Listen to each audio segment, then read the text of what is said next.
Is it just me, or are you hearing the term AI slop absolutely everywhere at the moment? Because I know I am, and I certainly am noticing it. Not to mention, there are more adopters of AI. I think from January to March, we saw a 50% increase in businesses that are using AI than we have seen for the entire year beforehand. So, an example, if 30% of people were using it within business for all of 2025, 60% began using it in the first quarter of 2026. So, it's a huge increase.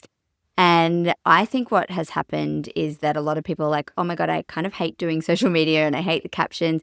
And ChatGPT or Claude or Gemini or whatever you're using will pop up something that feels kind of ready to go to the untrained eye. And they will just grab it like, oh my God, thank God, I don't have to write that caption. And they will just post it under whatever asset they were sharing on whatever platform and let it do its thing. The thing is, it's not really doing anything except for those of us who see AI slot from space, I'm disengaging from that straight away. Like when I click on that and the first thing is, it's not because you're lazy, it's just because you're blah, blah, blah. Or I don't know. I tried to actually get some examples for you and then I chickened out because I felt really bad about bringing examples to a public forum like a podcast because it feels a little bit mean girl energy. I felt like that person might recognize their content. I mean, not that I think that they listen, but imagine that they did. I would not feel good ethically about doing that. So I thought, all right, I'm just going to share some generalized examples today and really talk you through maybe my process when it comes to the output that I get from ChatGPT or Claude, or even that the average person would get. It doesn't have to be mine because mine is quite well trained. It could just be whatever. And how I go about editing it in case it might help you, because I know, the struggle and exhaustion to show up all the time is real. I don't blame anyone for posting slop and just going, good enough is good enough, something's up there. But I don't know, I've just been thinking a lot lately about when is the responsibility ours to sort of step in and say, hey, that's an AI generated caption, that's not even your own idea. And I tried to look for some other examples, and the first AI expert that I found today was saying the difference between Claude and ChatGPT is you can build projects in Claude and give it context that you can't give ChatGPT. And I was like, well, I have, and you can. It's just about where you prefer to be. But also the way that it was written was very, negative. It was pain point oriented. It had all the cadence of like, it's negative parallelism, which is what I was just explaining. If it's not this, it's that. It had the rule of threes. It was like, you're exhausted, you're tired, you're also a little bit cranky. It was listing everything out. So there's a lot to look out for. And my concern is that we're in a place where many people who've worked out how to use AI in a manipulative fashion are reverse engineering everything and sort of saying, hey, I would like to grow 30,000 followers by the end of April. Here's what some of my competitors do really well, posts of theirs that work and whatnot. Like, let's model my behaviors and opinions on them, but make it sound original and make sure that it drives that engagement and that awareness and that follow that I'm looking for, that vanity metric that I want, which is to grow to 30,000 or grow by 30,000 followers by the end of the month. It's super possible, it's super hard work, and the content that you are going to put out is going to be lame at best. Like, it's very, I don't want to say manipulative, but it just is. It's just about understanding how the platform requires you to behave to beat the algorithm. It's all a game and anyone can play. But do you want to play? That's my question for today, because I am very big on human-centered AI working with us. I'm very big on ethics inside of AI and human-led AI. So I want to help you all to fast-track processes, to do amazing things from the business side of stuff. But I never want you to compromise your creativity or your expertise and your knowledge and your brain and all the things that you know up until this point. They matter so much. You cannot get good content if you're an imitator, not an innovator. If you copy, if you are lazy, if you are complicit in just taking whatever it gives and not checking, it hallucinates, it makes up things. So I think today's ethical pondering or considerations or musing for a Thursday is really around what responsibilities we have to call out the AI slop. It's about how we can insert our personalities and our IP and our frameworks and interests and knowledge base thus far to really take that next step and spend that extra time making sure that we are not contributing to the AI slop. And I also think it's about a commitment to micro learning and personal development and thinking I could learn one thing about marketing philosophy every morning for 4 minutes by scheduling a task with my AI, and I could become much more skilled in this space so that I'm not constantly just believing everything I get back from AI will work on social media, and that will steer you in good stead going forward as a founder and business owner. I've been sitting on this conundrum for a little while, and I'm really starting to think about, I'm working with my kids to talk to them about being a bystander or an upstander, and I do a lot of work in the space of saying, how do we make everyone feel safe? How do we model the kindness that we want everyone to have? And it's got me really thinking about, I am part of the problem. I am not standing up because I feel like where I sit in the industry, particularly in the intersection between AI and interior design, I feel like it would be unkind for me to say, I can see your AI showing from space. Or if a designer is trying and busy and exhausted and just posted something, I don't want to be the problem for them that calls them out publicly and says that. But I was at a seminar recently, and one of the keynote speeches that was presented was read word for word from an AI had written the speech. I know for a fact that that person had prompted all of her excellent IP and her knowledge around that particular subject into work with AI. I know that. I know that she just didn't say, hey, write me a keynote and on anything, and I'll get up and talk about the life cycle of frogs. Of course not. It was her wheelhouse. But my God, that keynote would have been delivered out of the park if it had come from her voice in her wheelhouse. She knows that stuff. Wouldn't it have been better if she just had her 4 points to keep her with a through line in the conversation so she didn't bounce around too much right in front of her, and she just spoke to those 4 points and spoke her experience and spoke her truth in her voice? I would have been absolutely captivated. I was smashing out notes as it was. That was the only keynote speech of that entire couple of days, 3 or 4 days that I was at, that I completely checked out, because she was starting things but here's the kicker. And she was using things it's not because of this, it's just because of that. And I could hear a robot coming out of her. I was like, oh no, bless. And I knew that she wasn't an experienced keynote giver. And then I sat on that for a few days. I thought, gosh, do I reach out to her and give her that feedback? Do I look like, no one asked you, sit down, Sally? That's rude. I still don't really know what I want to do about that. So put it on a public podcast, but I hope that I've been vague enough that no one will know who and what, because I've been to 3 seminars in the last month, and you can't know which one it was. But I was really disappointed for her, because I felt like she would have gotten off that and probably had the experience of oh gosh, thank God that's over, and I got through it and blah, blah, blah. And I'm sure she would have got nice enough feedback. But if she'd gone up and spoke about her area of expertise in her voice with thought leadership that was her own, not okay, ChatGPT, tell me how to be a thought leader, it would have come across excellently. That personal layer is what's missing there at the moment. And that's a simple fix, right? No one likes to start with a blank page when we're doing things that are outside of our expertise, like marketing. So sometimes it's really nice to be okay, chat, help me. Here's the opinions I have this week, or this is my controversial take, or this is a project I want to share. What's a couple of angles?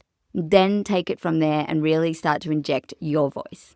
Now, if you're thinking, oh my God, she's about to unleash on me, I'm so not. We've all done it. We are exhausted. I have 2 businesses, 3 kids. We know that. That's my new tagline this year. Excuse me, no. I have 5 different applications across 4 different schools and a high school that send me notifications on a daily basis.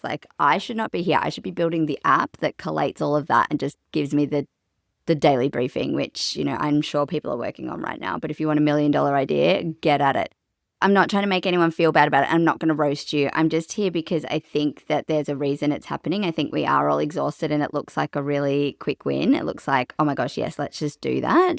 The problem is, if we continue to perpetuate this AI slop and we're part of the problem and we keep doing it too, where is the end line? And when will you sound like you? You won't sound like you anymore. So I said this last year and the year before that I think there's going to be a big swing into using AI for absolutely everything. And then there's going to be a huge pendulum swing the other way, where people will pay a premium for on-site full service design for having the human input for meeting with the person. Like, it is going to go the other way.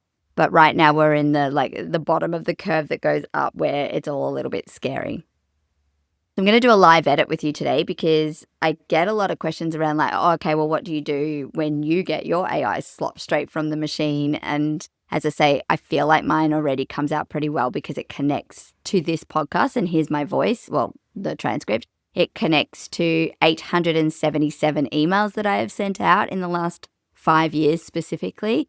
It connects to all these different things where it's got a pretty solid amount of context about my voice and what I'm looking for. So I have told it in terms of the brand voice, like, I don't want to see negative parallelism. I don't want to see formulaic language or like the rule of threes or any of that stuff. Cool. So not everyone's an expert on exactly what to call out. And I think it's important to recognize that, because it's all well and good to say everything is slop and I can see it and I've been using it and I know, and that's not helping anyone. This episode, like all of the episodes, is supposed to get you a tangible result for what will actually help you. So what I want to do is live on here kind of read out a before and then how I would change it and then maybe what the after would look like. So I just grabbed this and I actually asked Claude to generate an AI type caption or something that represented AI slop, because I didn't want to take it from anyone's actual page, as I said before. So transforming spaces one room at a time. It's not just about aesthetics. It's about creating a space that truly reflects who you are. Every detail matters. Every choice tells a story. Great design isn't just what it looks like. It's how it makes you feel. See that negative parallel? It isn't this, it's that. See the like three, every choice, every story. Yeah, so it's all there and it's all very formulaic. Whether you're refreshing a single room or redesigning your entire home, the right decision can change everything. Ready to transform your space? Ending with a question. It's a bit cheesy. It's like a steak knife commercial, right? Drop a comment below or send me a DM, M-. I'd love to help you create a home you truly love, emoji. Okay, so I think I've made in my just body language it very clear that I would see that straight away and be like, next. Like, what is interesting about that? Nothing. It didn't say anything interesting to me. I mean, transforming spaces one room at a time, okay? Or maybe you do the whole house in one project. That sounds more like an interior design job to me. Like, I don't want to go back for this room and then that room. Like, that doesn't even make sense to me. A little trick that I will sometimes use if I didn't know any other way. So here's an example. Claude or ChatGPT will often describe my ideal client, you listening, as overwhelmed. And I just don't buy it, because overwhelm is another AI buzzword. So I will say, talk to me about the word overwhelm. Show me the picture of what overwhelm looks like to my potential client so that I can help them where they're at. And so then it's going to come back and talk a little bit more about, it's 9 o'clock at night. You promised you wouldn't get back on the laptop. The kids have just fallen back asleep and you've had to do it because you haven't reconciled your core zero in nearly 6 weeks and your BAS is due and there's just never any time in the day. Like, it will actually show me that.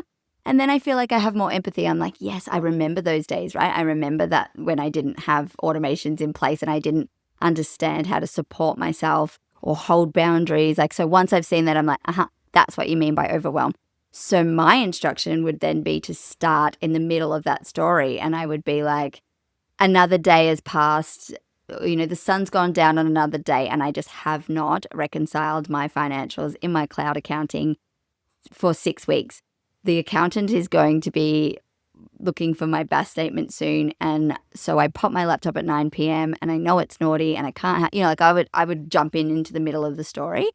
So I wouldn't do transforming spaces one at a time, and I'll go through what I would do instead in a moment for this particular example. I picked it up earlier, but the negative parallelism of it's not just about aesthetics, it's about creating a space that truly reflects who you are. That is the negative parallelism that I was talking about.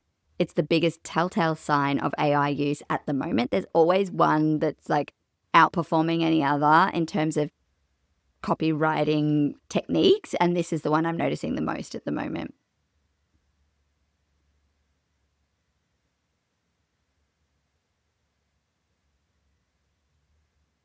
It's a little bit mansplaining to your client, like you're explaining the brief back to them around the aesthetics, but whoever hired an interior designer who didn't know there was more to the project than just the aesthetics, like it just doesn't feel like a strong line. And this bit, every detail matters, every choice tells a story. Show me 2 sentences that feel like wisdom and mean nothing. Like, what does that actually mean? What detail? Whose story? Like, imagine just telling the actual story, or, this is how I'm a details-led designer. I picked up on this mistake and saved this client this amount of money, or like a piece of marketing that actually tells that story instead of every choice tells a story. Okay, here's 3 choices I made this week that will completely change the story for my clients. Much better marketing.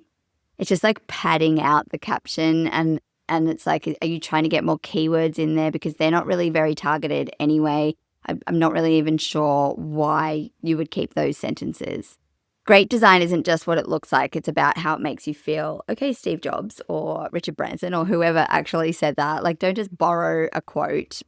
Create one. Like, what do you actually think? What is your point of view? If you're not putting your point of view in there, it's just never going to land. Like, people need to hear from you. What hill will you die on? What are you passionate about? What about this detail, this special detail, and this focus on more than just aesthetics and transformation room by room? What did you think about that? What did that make you feel? Are you proud of this job? Were you frustrated by certain elements of it? Like, this is so vague to me. I'm like, I don't really understand what you're trying to say. The closing paragraph, get in the bin. Just get in the bin. Ready to transform your spaces. Like, it's the same thing you hear at the end of every single caption. My immediate edit would be like, that would be the place I would start. So what are we left with from that example that I was given of AI slop, which is not an uncommon thing for me to read each morning from so many different people in the industry. I'm reading these captions and going, okay, so we're left with nothing. That's kind of the point. There's nothing usable in that caption. I want to be really clear. AI showed up and did the job that you asked, but it didn't have context, didn't understand your voice, you didn't insert your personality and do the edit, and so it didn't fail you. We just showed up completely unprepared and asked it to do something and then didn't question it and just went, yep, good enough, done. Which is so ironic to me because we're such perfectionists with our actual design work. Like, we will be like, good enough is not near enough. Like, I will spend another 2 weeks taking something from 70% ready to 75% ready, and yet I'm okay because I'm just so exhausted and worn out to be like, that'll do, pig.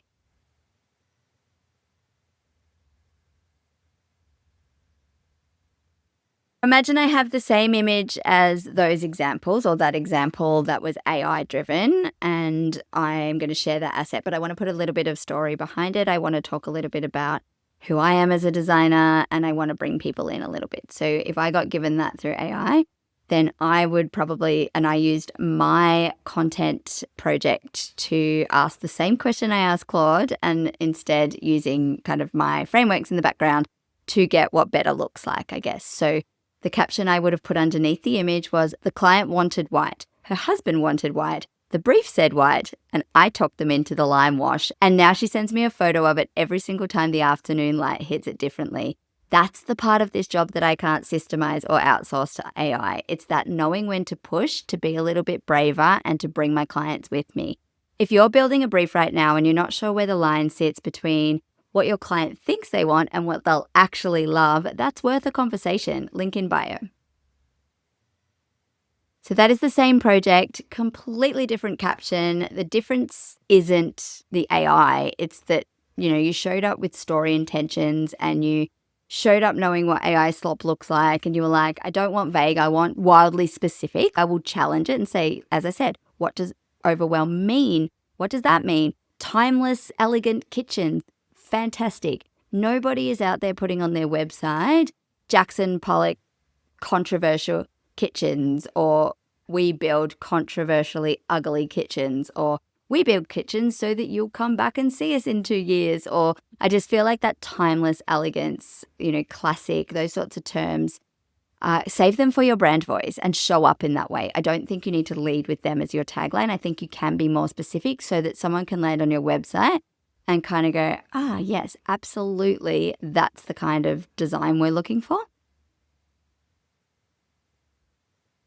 The best way to think of it is like empty in, empty out. Whatever you've got in the tank that you're willing to share, like if you just go write me an Instagram caption, I need to share on Mondays, Wednesdays, and Fridays. I'm an interior designer in New South Wales. Go. Like, sorry, you get what you get and you don't get upset. You didn't do the work. Like, that's fine. But then if you're understanding that AI is a language model and that it will predict the most likely next word, which means everybody's most likely next word is the same, it's based on everything it's ever read, and it keeps being fed more AI slop, and you're giving it nothing, no opinions, no personalities, no stories, nothing specific, no like specific experience that you've had.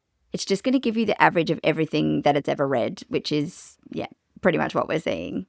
It's competent, but it's forgettable. Like, you can use it, but it's never going to result in people gaining the kind of knowledge of who you are and how you work that would help them reach out to you or feel that trust barrier like break down, so that they're like, oh, that story about the lime wash, I read about that and I couldn't stop thinking about it. What color lime wash did you use? That would come into my DM. Someone would say, you know, oh, we've been looking at lime wash actually. Have you got any pictures of the project? And I'd be like, absolutely, let me share them.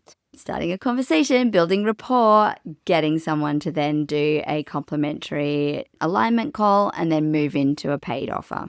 If we want to talk in interiors, I feel like this is the kind of content that's likened to a hotel room. Like, everything is technically present, but nothing belongs to anyone. Like, it's just there.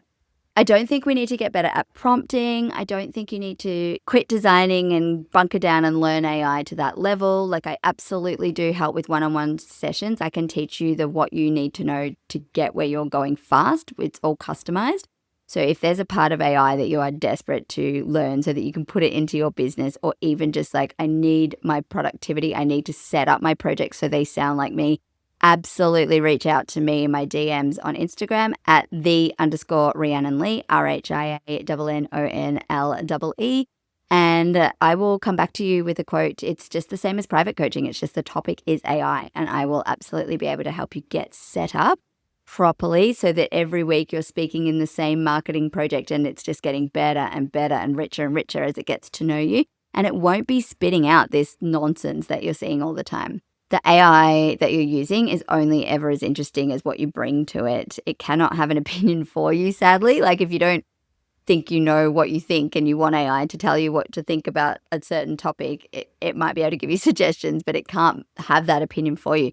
It can't have the experience for you. It hasn't been on site. Like, all of these are really value rich. Like, you could just sit and say, can you interview me on my last 4 projects and get me to answer you in this chat until you have enough that you could write a story for me? Like, that's cool. If you don't know how to show up and write a story, get AI to interview you and ask you, and then just talk to it. I'm sure you know how to talk. I'm sure you know how to tell the story of the project. And then sometimes you can just say to it, like, I'd like this written in third person as though a journalist interviewed me and then wrote up the story for me. And it starts to unfold like a bit more of a case study. Because if you're telling stories in your captions, people are going to stick around and read them. They're going to be interested. The second they see the cadence of AI, and you can see the like emojis and the 3 or 4 bullet pointed bits and then a bit of a paragraph and then 2 sentences, you're not even reformatting this stuff. You can really, really tell when somebody has written their own captions, and it matters. Okay, here's a little controversial bit that I really want to add. It can't generate what you don't have. Okay, so you cannot, where you say like act as a social media manager, but then you can't go and create content online as though you are a social media manager. Like, I can't get over the amount of people who are like, quick, tell me how to do in AI. And then they're immediately turning around with a reel and the top 10 things you need to know about this to use AI. And it's like, have you done that? Like, have you sat and cried in front of the code? Like, have you opened the terminal to run the coding only for it to be like error, and you can't find where in the JSON coding? Probably not. Like, that's just using AI stuff, for example. But the social media example is when you say act as an AI and build a strategy, and then let's teach people that strategy. If you didn't go to university to study marketing and you don't know the general frameworks, the buyer's psychology, the buyer's cycle, if you don't know top of funnel, middle of funnel, bottom of funnel, if you're just quickly getting AI to tell you that stuff, you're going to come undone. Like, we know that. I just feel like that is a really irresponsible thing that's happening in the market right now, is that it's not your things don't have to be your original idea. They don't, but you do have to come to working with the large language model with that knowledge. And if you don't have it, as I say, you can micro learn. You can get books that you maybe don't have time to read, but you've always wanted to. And you're like, okay, like maybe Find Your Why by Seth Godin. Maybe you're going to go to that and say, I really don't have time, but I know this is a really well revered marketing text. What are the key takeaways? What are the major lesson outcomes for someone who has read it? And then you can absorb that kind of knowledge. But be warned, it will hallucinate. So if it comes back and starts talking about a major part of that book being about something that it really isn't about, I probably wouldn't be at the dinner table using that piece of information, the TLDR, as like, I read a great book on the weekend. It's called Find Your Why, and this is what it was about. If you didn't read it, I think that's just common sense. But from what I'm seeing in the AI slot world, it actually isn't common sense. A lot of people are just regurgitating ideas that they didn't know beforehand, and they haven't taken the time to learn the frameworks and understand the IP behind it. You guys have that. Just to be clear, you're qualified designers. You have the IP, you have the lesson, you have the knowledge, you went to school. You can speak on this topic with passion about what you feel, what you think, what you love about the industry, what you wish was different, what you hate when you work with clients, what is a green flag when you work with clients. You've got all of this rich context here. You do not need to be going and copying and suddenly showing up and giving advice on areas that are just not your area.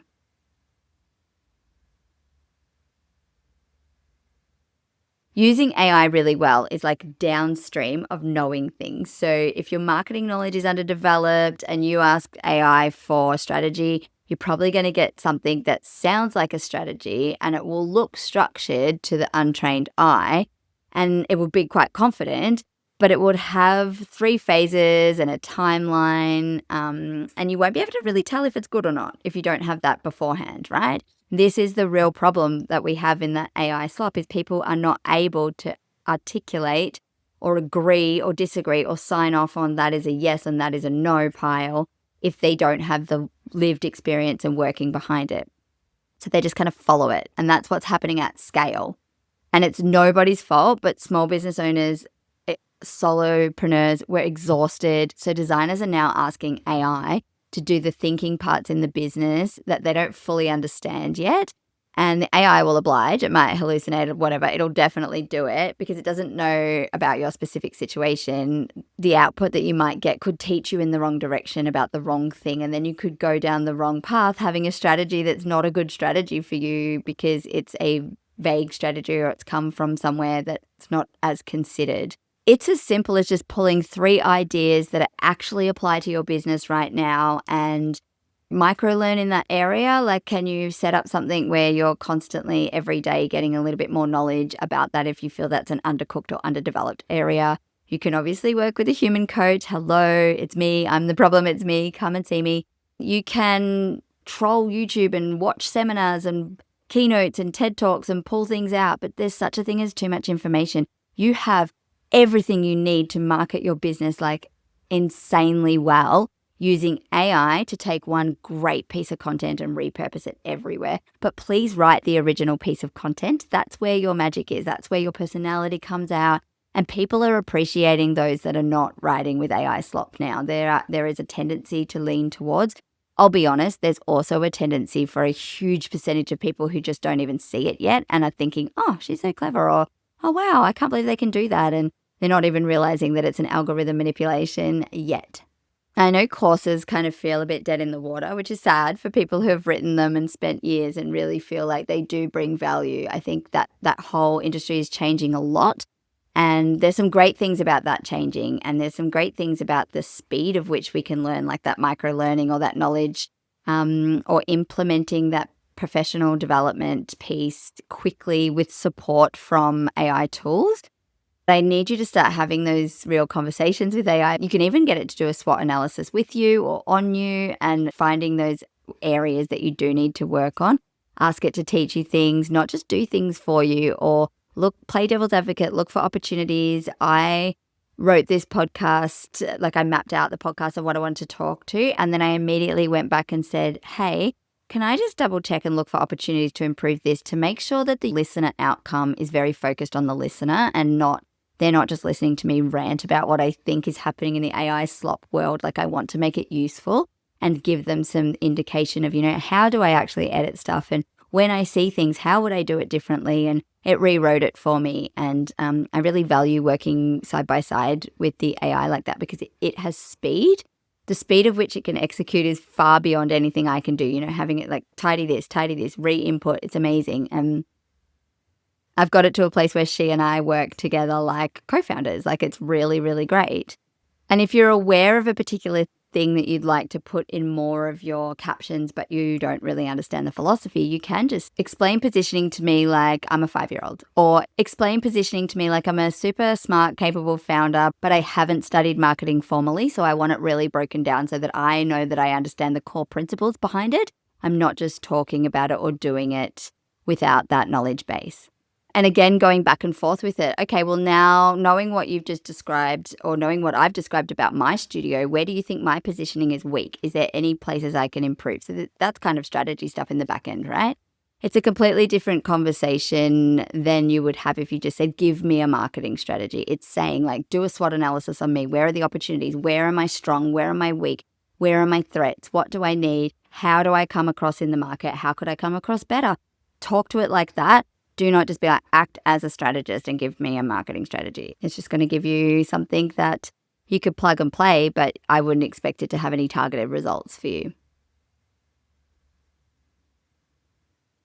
Again, with the understanding the underlying philosophies behind that, when you understand that more, you can challenge and interrogate AI when it gives you things and sort of say, that doesn't look right in terms of positioning, or you can push back on the generic. Hey, we had a whole conversation about not using negative parallelism, for example. So why is that there? Because you have the knowledge of what that is after this podcast. Like, it's okay to go and learn all the stuff. You're not supposed to be the expert in social media and stuff, but please don't just blindly post whatever caption it gives you. There's a reason you're exhausted. We're working for the algorithm, and you're not getting anywhere faster if you are contributing to AI slop.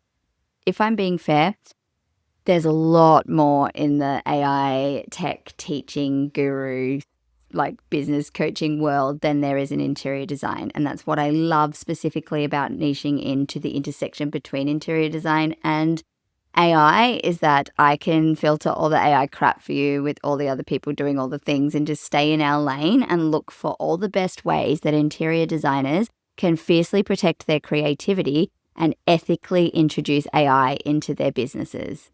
The interior designers that I work with that are getting like the best results here are not listening to the peripheral noise about having FOMO. I work with a lot of women who are perimenopausal or have gone through or are going through full menopause. Your brain just behaves a bit differently. And I feel like there's a lot of marketing and messaging that makes us feel like we can't be tech queens and we're not very techie, or we're not.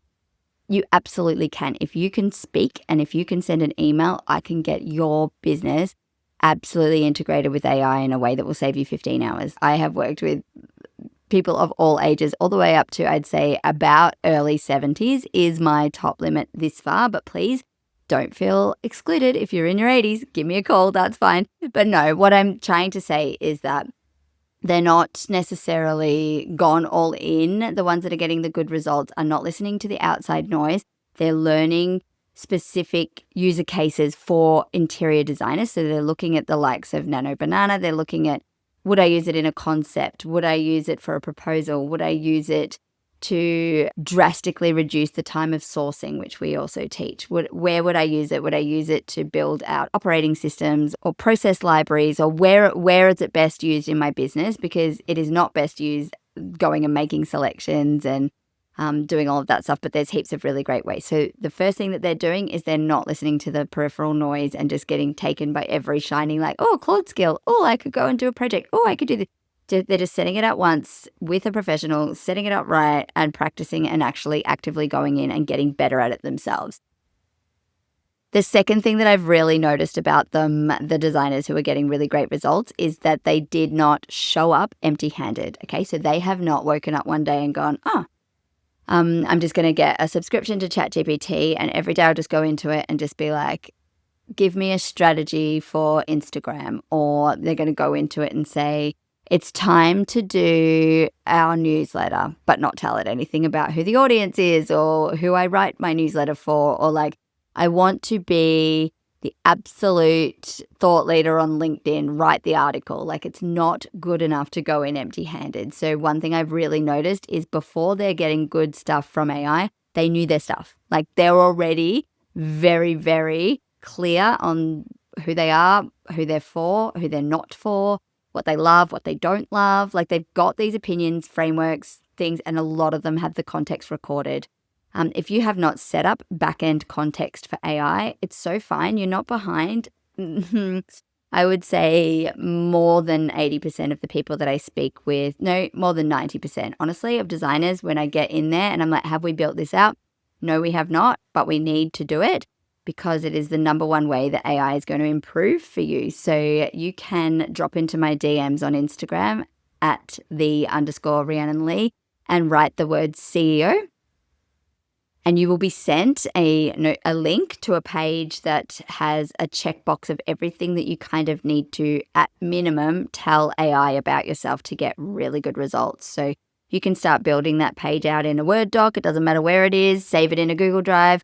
And then you could upload it into AI. Before I chat to you, I want you to know this about my business. So you're going to have this really rich document to share with it.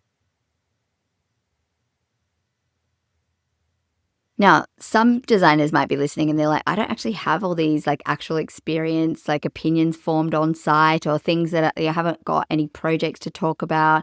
That is so fine. That doesn't matter. You've got life experience, a time when this thing taught you that thing that you bring into the design world. Like, everyone starts somewhere. Do not wait for perfect before you press go. And the most important thing is like really start to, as you're consuming, be open-minded and aware of AI slop and AI content, and what kind of, do you trust the person who's selling you the $49 product or the $47 tool or the $27 workshop or the $19 webinar? Like, do you think that they are bringing their own IP to the tool, or did they go to Claude and say, write me a webinar that's an entry point offer. I'm going to charge $97, $47, blah, blah, blah. It needs to cover these 3 things. I'll record it in Zoom, write the script. Like, I could do all of that in 10 seconds, but are you getting actual knowledge, or are you getting regurgitated AI that you could have Googled yourself or AI'd yourself sold back to you? Like, that's where the danger is. And this is something I'm having a lot of, we're here for the ethical conversations, and I'm about to really push hard on some of these workshops. I've got a Notion workshop coming up in 2 weeks that is sold out already, but I want to do an AI one for you guys, but I don't want to start marketing in this space of another AI workshop. However, for interior designers, I 6,000% know that I will be the only person who is a working designer with this much AI knowledge who's qualified to actually coach you through setting up your businesses. So come and tell me if you want it, because you might just be the person that tips me over to the yes side, because I'm really holding back because of the marketing. It always just bothers me that I'll have to shout out about it and put some paid ads behind it to fill it. And you deserve this for yourself, by the way. Like, this is a tax deductible workshop. You deserve to be able to say, like, I know I need to learn this stuff. I'm just going to carve 3 hours of one day or a weekend or whatever, and I'm going to bite off more than I can chew, and it's going to come back and pay me off tenfold. So what actually works? Let's round out the episode with the sorts of tricks and tips that I use to personalize my content. And I use AI for all of it. So before you're like, well, I've seen you use that. It's like, yeah. If I'm in a hurry, if I haven't edited enough because I haven't had time, or if I felt like, oh, look, good enough is good enough. I am more careful now because I used to get away with it when no one else could recognize AI. And now I'm a bit like, oh, I better go and put the effort in. So the workflow that will really work for you are things like the voice note you send yourself in the car, like sitting in the car while the kids are playing sports or whatnot, and just saying like, there's one thing that's really been playing on my mind about the interior design, the showroom visits that I go to. Like, I've had some content work really well before where I talked about how differently I'm judged when I would take my baby into the showroom on my days when I was with Marley. But I would like to see stuff for my clients. So I'd just go in because I'd be like, I just really want to quickly kind of go into the appliance store and look at this freestanding steam cupboard or whatever, and I just don't really know enough about it. I want to go look at the specs and like look and see it before I spec it. And then I would go into like a large retail. I'm not going to use any names, but you go in and they'd be like, sorry, excuse me, can I help you? What, basically, what are you doing here with a baby? Like, you're not trade, you're not this.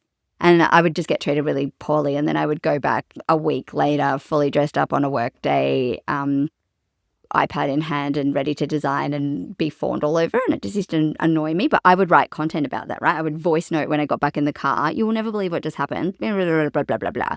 And then get it to tidy that up. It's the thing that you said to the client. Like for me, I'm on Voxer all the time as part of coaching. If I coach my client through something and it's really good, I just turn into a voicemail into a different folder to be like, oh, I was just talking to Jenny and her and I have come up with this like killer outreach, like PR idea. I've got her to do this, this, this, and this. I will update you when she gets that transformation, and then let's use this as a case study because it's going to be great. And I just monitor it all in there. There's also like all those half harebrained ideas in the middle of the night or half thought out, and I don't have time to do that. Get yourself a car park. I don't care what it is. Is it a Google Drive? Is it a Word doc? Is it a voice memo? Is it the notes in your phone pinned at the top under car park? And just verbally put everything in, voice to text, whatever you need. Car park everything, because you can always be like, I'm a bit unsure about content for this week. Asking ChatGPT or Claude, like, here's my car park. What do you think? And just go from there. It's like from your own bits and pieces of stories. And then, of course, you have to edit it back to sound like you from whatever you get back, unless you've trained her really well. Now, this is the bit that everyone skips. I'm going to say it even though I've said it over and over because I know you guys need to hear things like, 28 touch points before people click buy. So it's now like 28 times I'm going to say this before you actually start doing it. But at the end of every successful back and forth with ChatGPT where I edit something, I will feed it back to the large language model and say, hey, just so you know, this was the final authorized version that went live under my brand with my voice in it. You could learn from that. Like take a little leaf out of my actual book. This is what went live versus what you served up. And it works to train them. Like they've got memory. They want to be trained. They need the feedback. And that's all well and good, having voice memo tricks, transcripts, concepts, all of that stuff. But I'm just going to say it really plainly. All of that is really great content, but none of it replaces you arriving with something to say in the first place. Okay, so even though I started the episode saying how much I was flip-flopping all the time about where the responsibility is it my responsibility to say, hey, I can see that that's AI, like, what do you actually think? Am I just going to let it go because busy? I've just really landed on it's not my place to police anyone's feed. And as I said at the top of the episode, it would make me feel like mean girl energy, especially someone who's on one hand saying to you, like, I want to support you to use more AI in your business, and then going, hey, you're using AI in your business. That's why I truly believe in ethical AI that is human-led. It's about me saying, I wouldn't touch that. I have such opportunity to just like connect, set, and forget. And I don't, because last week's episode was on cybersecurity. It's all that kind of stuff. I just actually know that you can still work a 5-hour day and offload so much of what used to keep you doing a 12-hour day and be happy. Like I closed the laptop. It is 2:59 p.m. when I am recording this. And that literally means I might go overtime by a few minutes, but the second this is recorded, laptop closed, we are done. I will edit it in tomorrow and schedule it for Thursday.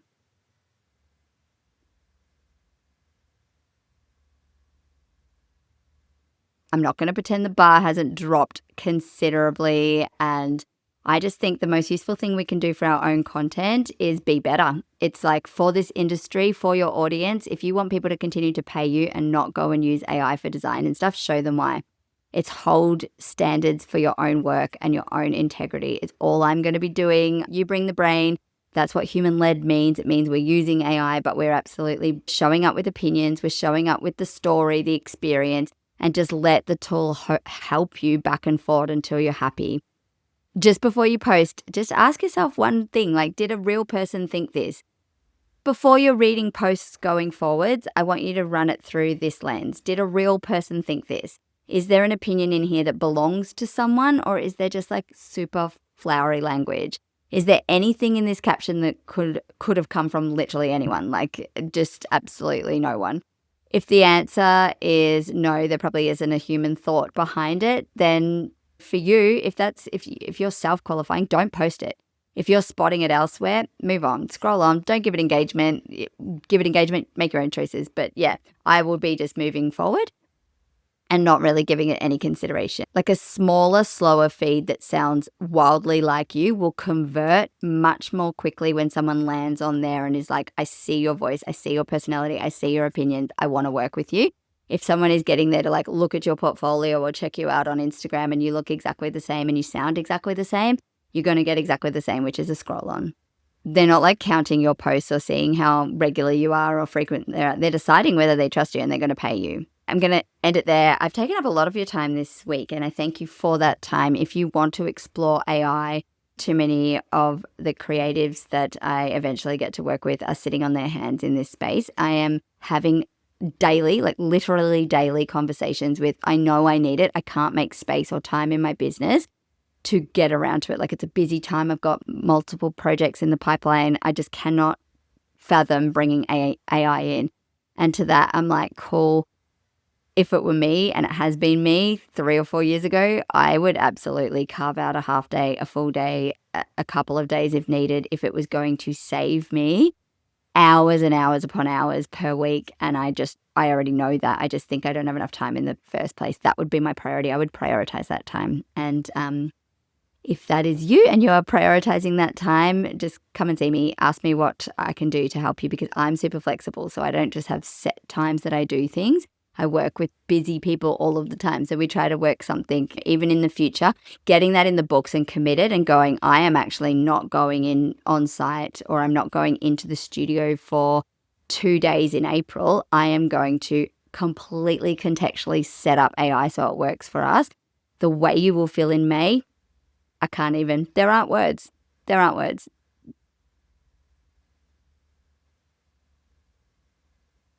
That's it from me. If anything in here helped you in any way or you want to talk more about it, please always connect with me. There's ways to do so in the show notes. And if you're watching on YouTube, if you could click subscribe, that would be great because I am really, really wanting to build this community this year. Okay, bye for now.